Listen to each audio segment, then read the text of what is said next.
Carmella Asuka for the SmackDown Women's title. Okay, so now we know that, in fact, Carmella cannot have a good match. Well, this was not a very good match here. If you can't have a good match with Asuka. But this match was booked all wrong. It's not even funny because how many times have we said that if Asuka sells for long periods of time, the crowd's going to lose interest? And what the hell they do is the whole match was Asuka selling for Carmella, who nobody believes is tough. No, of course not, because she was nothing but a joke for months and months and months and months and months. She gets a fluke win, cashing in Money in the Bank, and then all of a sudden, they want you to believe that she's actually a dangerous threat and can actually beat people. And now she's sitting here, she's beating the hell out of Asuka for like 80% of this match.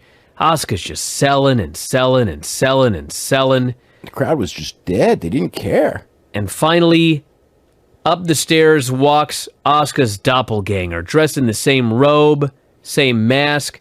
Asuka's hypnotized. Carmella tries a roll-up. It doesn't work. Asuka flattens her.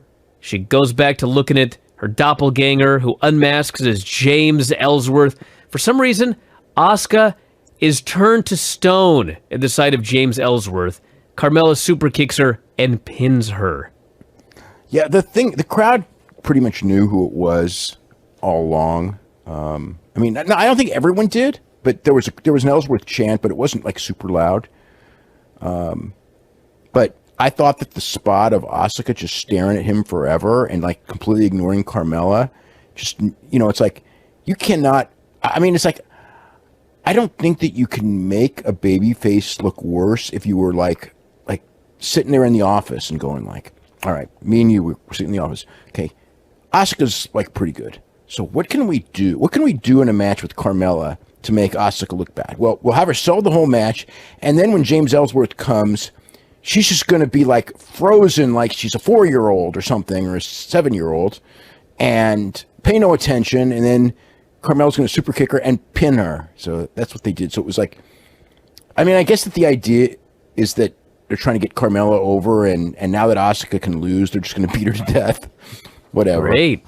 Yeah, I don't know. Just, I thought this match sucked too, by the way.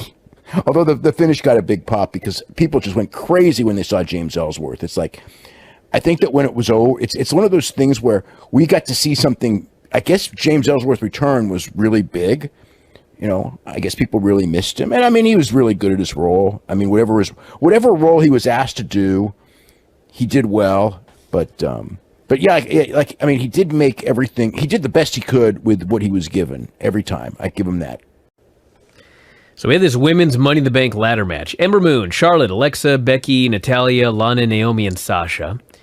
Very, very heavily choreographed match. Everybody worked their asses off. I liked the match a lot. I thought it was fun from start to finish. I thought nobody looked bad, and some people looked really good. And I thought Ember Moon and Naomi really stood out. Charlotte stood out towards the end. Sasha Banks took great punishment. Oh, my God, she's trying to kill herself. Listen, I thought this match in spots was very sloppy, but they worked really hard. The fans loved it. It was very exciting. There were some good spots in there. It was way better than the first one they did last year where Ellsworth won.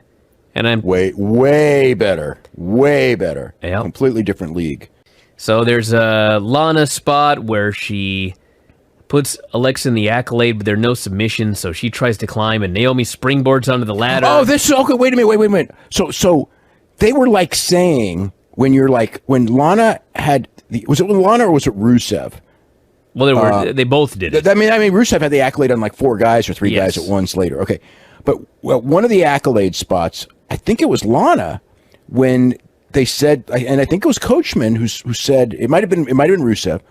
It's like, well, none of this really matters. And it's like they're taking out your opponent so you can climb the ladder and take them out. It doesn't matter. It's like they're acting like it didn't make sense in the match. It's like it made perfect sense in the match. And Alexa finally tips her over, climbs up, grabs the briefcase, and wins. Yeah, there you go. Crowd popped huge for Alexa winning. I'll say that. Yeah. They like her. Even though she's a heel, they like her. They liked her. They liked Becky. They like pretty much everybody. Nah, there was Sasha when she went to climb got booed. That did happen. They didn't want her winning. Somebody else too, but I can't remember who it was. But Natalya. Oh yeah, they didn't want Natty winning. When Natalya climbed, they were booing. I remember that. Yeah. Roman Reigns, Jinder Mahal. Boring. CM Punk, NXT, Rusev Day. This is awful. Let's go Cena. Cena sucks. Let's go Beach Ball. End this match. Y2J, Velveteen. Anything else I missed? There were a couple others. There were a couple of others. They so much hijacked this match to high heaven. They made so much noise. I'm watching this going like Vince McMahon is watching these people. They did the wave and all this, and they think that they're like sending Vince a message. And Vince is going like they're making more noise than any other match on the show. And he's just thinking like, I mean, it's not paying attention to the match. Yep. Look. Roman gets big reactions. Yeah, not no one pays any attention to his matches, though. Why did they even bother? Well, why did they bother going 16 minutes here? At the house shows. Well, forget that then. Why'd they go 16 minutes here? I couldn't tell you one thing that happened in this match. All I was doing was typing down what the audience was saying.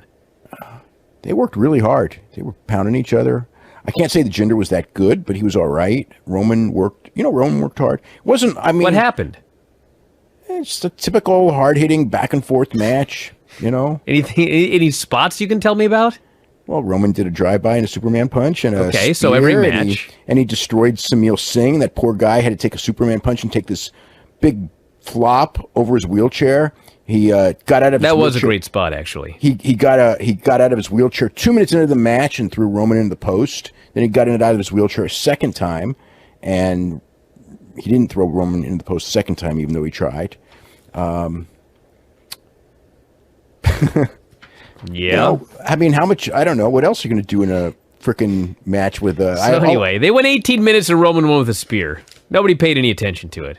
Ronda Rousey for the title versus Nia Jax. So freaking... I'm never going to worry about her again, except for her promos.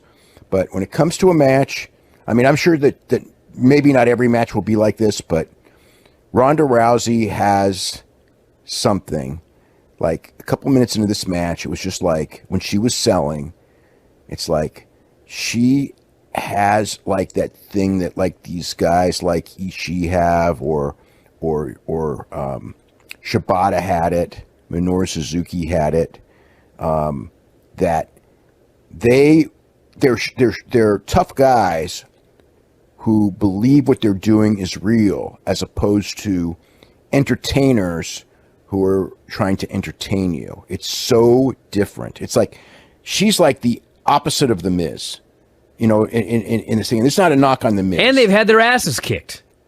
What? They know what it's like to get your ass kicked and what it feels like and how you react when you're in an actual fight as opposed to fake pro wrestling. But I don't think that's the case, because most of the time, now those guys that you talked about, absolutely, right, like Minoru Suzuki or Shibata, of course.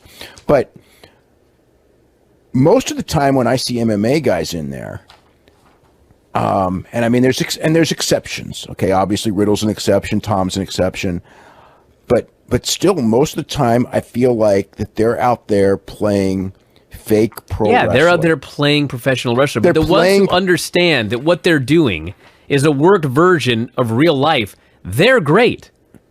It's a big difference. It's funny because between her and Shayna and Riddle, I'm thinking like, man, they should just be freaking recruiting MMA fighters, because look at how quick these MMA fighters are adapting. But they're all the ones that get it. The ones that get it. The ones who like realize that I'm not playing pro wrestler. I'm being myself. I'm fighting. I am doing a fight, but I'm not trying to kill the other person, but I am absolutely doing a fight. And she just like, she has that intensity. Her selling is downright incredible for her level of experience. But if you noticed with this match, it's like the crowd was just into her. And it's like they it was like when Brock came back. It's like, you remember when Brock would come back and his matches had a completely different feel from everyone else on the roster, because people thought, okay, like this shit is more real, if that's the right term. It's like the other stuff is like entertainment, fun. Now it's serious.